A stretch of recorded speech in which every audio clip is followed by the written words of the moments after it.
السلام عليكم، ازيكم؟ النهارده هنعرف نتائج مباريات الاسبوع ال12 من الدوري المصري الممتاز.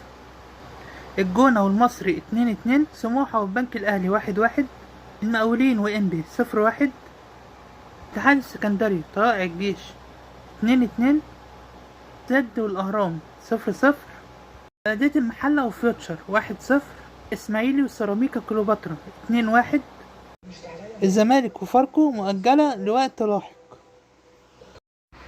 مباراة اسبوع 13 من الدوري المصري، في مباراتين هيتلعبوا يوم الاحد 18/2 الساعة 4 مساء، انبي وسموحة والبنك الاهلي وزد.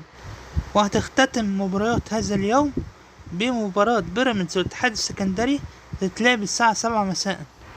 طلائع الجيش والاهلي المباراة دي مؤجلة لوقت لاحق. فيوتشر والمقاولين تتلعب يوم الاثنين 19/2 الساعة 4 مساء. الاسماعيلي والزمالك هتتلعب يوم الاثنين برضو الساعة 7 مساء. سيراميكا كليوباترا والجونة تتلعب يوم التلات 20/2 الساعة 4 مساء. يوم التلات 20/2 هتتلعب مباراتين الساعة 7 مساء، المصري وبلدية المحلة والداخلية وفاركو. شاهد هذا الأسبوع تعادلات كثيرة في المباريات. شفنا كذا مباراة انتهت بالتعادل الإيجابي أو السلبي،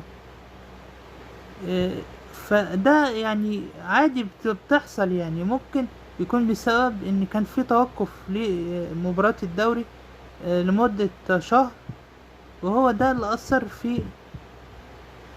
في الفرق أو لعيبة الفرق في الدوري بدنيا وفنيا. شفنا كمان فوز نادي الإسماعيلي على سيراميكا كليوباترا بهدفين مقابل هدف في استاد الإسماعيلية. المباراة اتلعبت أمس، مباراة كانت جميلة جدا بالنسبة للإسماعيلي.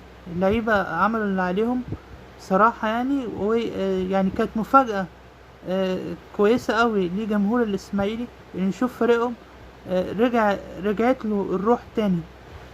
يعني شفنا امبارح الإسماعيلي بشكل تاني خالص غير المباراة اللي فاتت، واللي كانت بتنتهي للأسف بخسارة الإسماعيلي أو بالتعادل.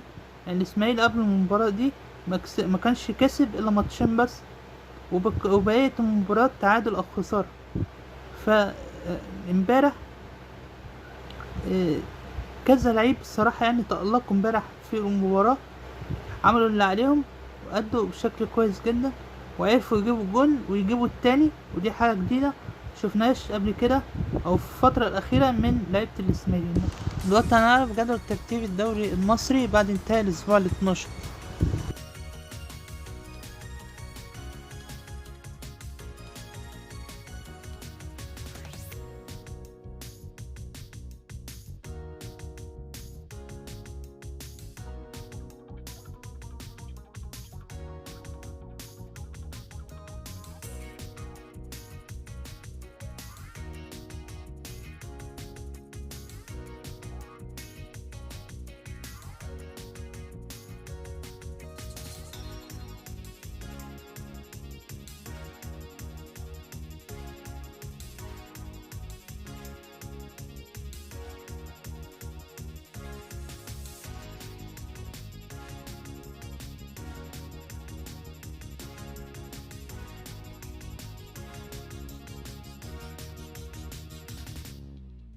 يا رب يكون الفيديو عجبكم.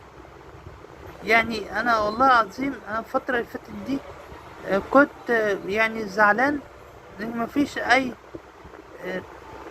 تفاعل على الفيديوهات اللي أنا بعملها، وانا معرفش يعني ايه السبب. يعني انا مبقصرش، انا ما اعرفش اتكلم الا في الكورة الا في الرياضة، لو ما عنديش محتوى تاني اقدمه، وانا عندي ظروف صعبة. فبعد اذنكم اعملوا لايك للفيديو واشتركوا في القناة، مش هيحصل حاجة والله. شكرا ليكم.